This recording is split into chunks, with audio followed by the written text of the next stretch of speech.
যুক্তরাষ্ট্র বাংলাদেশের বিভিন্ন প্রকল্পে আর্থিক সহায়তা প্রদান করে তাদের মানবিক সহায়তা সংস্থা USAIDর মাধ্যমে।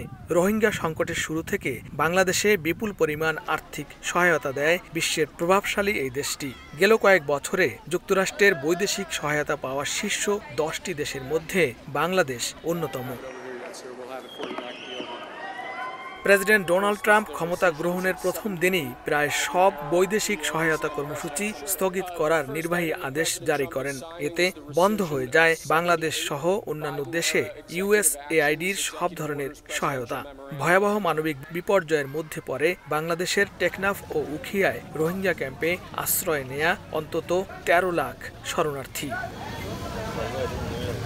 এবার এ নিয়ে সময় সংবাদের সঙ্গে কথা বলেন মার্কিন কংগ্রেসম্যান। এ সময় প্রেসিডেন্ট ট্রাম্পের শুল্ক আরোপ প্রসঙ্গে তির্যক মন্তব্য করেন মার্কিন এই রাজনীতিবিদ।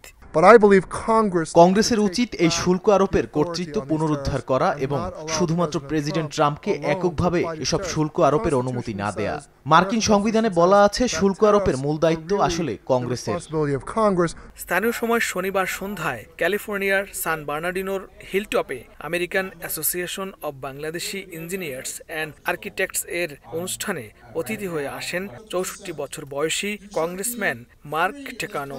সংগঠনটির ক্যালিফোর্নিয়া চ্যাপ্টারের নবনির্বাচিত নির্বাহী কমিটির অভিষেক অনুষ্ঠানে প্রধান অতিথি হিসেবে বক্তব্য রাখেন California public utilities commissioner Darcy L হাউক।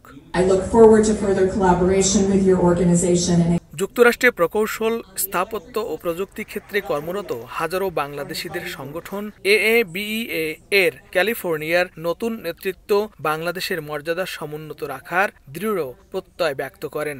এখন আমাদের নিজেদের সফলতা আমরা কাজে লাগাতে চাই ফর আওয়ার মাদারল্যান্ড, বাংলাদেশের উন্নতির জন্য। ইয়াং জেনারেশনকে ইনফ্লুয়েন্স করা যে তোমরা স্টেম কারিকুলামের সাথে আরো ইন্টারেস্টেড হও। এই নেটওয়ার্কের মাধ্যমে আমরা বাঙালি কমিউনিটিরা অনেক রকমের উপকার পাচ্ছি। প্রকৌশলী চমক হাসানের সঞ্চালনায় আলোচনা সম্মাননা প্রদান শেষে সাংস্কৃতিক অনুষ্ঠানে সঙ্গীত শিল্পী ফাহমিদা নবীর সুরের মূর্ছনায় মুগ্ধ হন অতিথিরা।